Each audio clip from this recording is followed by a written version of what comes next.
The Zephyrian High Command had spent 3 solar cycles analyzing the intelligence reports. Their crimson eyes gleamed with predatory satisfaction as they reviewed the data streaming across their holographic displays. The species designation human flickered before them, accompanied by what appeared to be laughably primitive military capabilities. "Their projectile weapons are crude," hissed Commander Vextar, his scaled fingers dancing across the control interface. "Chemical propulsion, metallic ammunition, they haven't even achieved proper energy weaponry." Admiral Kreshna nodded, her serpentine form coiled in the command chair. "And their ships? Combustion-based thrust systems. Pathetic. Our plasma cannons will tear through their hulls like tissue paper." The war declaration had been transmitted to Earth 3 days ago. Standard galactic protocol demanded a response within 1 standard week. The Zephyrians expected either immediate surrender or desperate pleas for mercy. What they received instead was a simple message. Acknowledged. Coordinates received. See you there.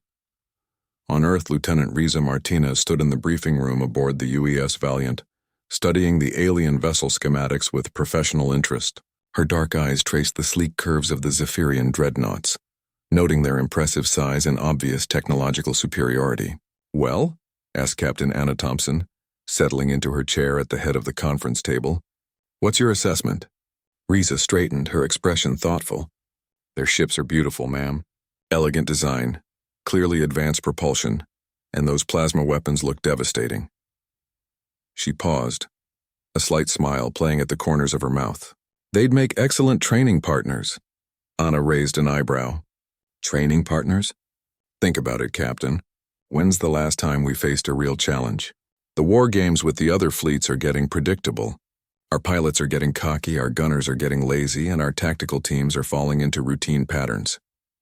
Riza gestured toward the alien ship displays. "These Zephyrians could provide exactly the kind of live-fire exercise we need to shake the rust off." The other officers around the table began to murmur among themselves. Commander Park leaned forward. "You're suggesting we treat an alien invasion as a training exercise?" "Why not?" Riza shrugged. "They want to fight, we need practice. It's a win-win situation." Captain Thompson stood and activated the fleet-wide communication system. "All ships, this is Admiral Thompson.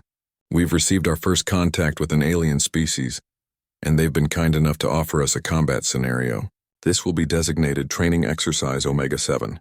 Standard rules of engagement apply with one modification. We're going to show our new friends what human hospitality looks like." Across the solar system, the human fleet began to move. What the Zephyrians had interpreted as a desperate scramble for defense was actually a carefully orchestrated deployment. The humans weren't running away or hiding behind planetary defenses. They were positioning themselves for maximum tactical advantage. When the Zephyrian armada dropped out of hyperspace near Mars, they found the human fleet waiting for them in perfect formation. The alien ships were indeed impressive, sleek, deadly, and outnumbering the humans 3-1. "Open communications," Admiral Kreshna commanded. The main view screen flickered to life, revealing Captain Thompson's calm face. "Welcome to the Sol system. I'm Admiral Thompson of the Terran Defense Force. We appreciate you taking the time to participate in our training exercise." "Training exercise?" Kreshna's voice carried a note of confusion. "We have declared war upon your species, human. Surrender now and we may show mercy." Thompson smiled. "Oh, we got your declaration." "Excellent timing, actually. Our fleet was getting a bit stale, and live-fire exercises are always more educational than simulations. Lieutenant Martinez will be your tactical coordinator for today's scenarios." Riza appeared on screen beside the captain. "We've prepared several engagement patterns to test different combat doctrines. We'll start with a standard frontal assault, then move to flanking maneuvers and finish with some close-quarters combat. Sound good?" The Zephyrian command crew exchanged bewildered glances. Before they could respond, the human ships began to move. What followed defied everything the Zephyrians thought they knew about warfare. The humans didn't fight like any species they'd encountered. Where other races would use overwhelming firepower or superior technology, the humans used creativity, adaptability, and something the aliens couldn't quite identify. When the Zephyrians deployed their standard battle formation, the humans scattered like startled fish, only to regroup in unexpected positions and attack from angles that shouldn't have been tactically possible.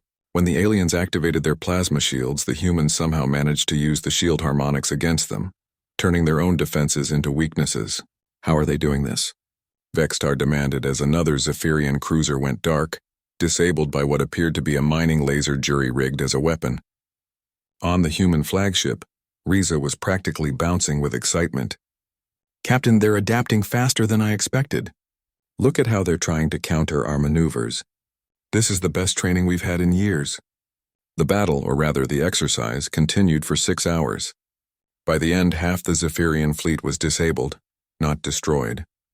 The humans had somehow managed to knock out their ship's weapons and propulsion systems, while leaving life support intact. When Admiral Kreshna's flagship found itself surrounded by human vessels, she expected demands for surrender. Instead, Captain Thompson appeared on screen again. "Excellent work today, Admiral. Your fleet showed remarkable tactical flexibility. We'd like to invite you to debrief back at Earth. Our tactical teams always conduct post-exercise analysis, and your insights would be invaluable." "Post-exercise analysis?" Kreshna repeated weakly. "Of course. How else do you improve? We've prepared quarters for your crews, and a full medical team to treat your wounded. Tomorrow we'll run the exercise again, but we'll switch roles. Your fleet can practice human-style tactics while we try your formation strategies."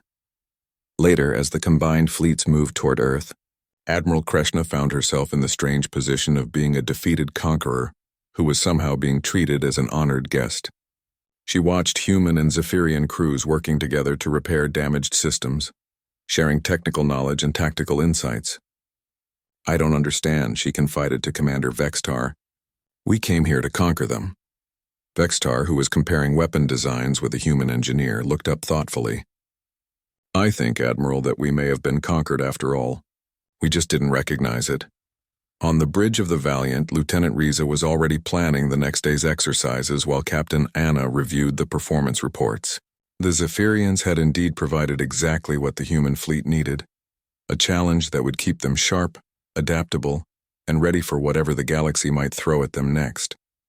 After all, the best way to handle a declaration of war was to turn it into an opportunity to improve. That's what humans did best. Take any situation, no matter how dire, and somehow make it work to their advantage. The Zephyrians had declared war. The humans had called it training. And somehow everyone had won,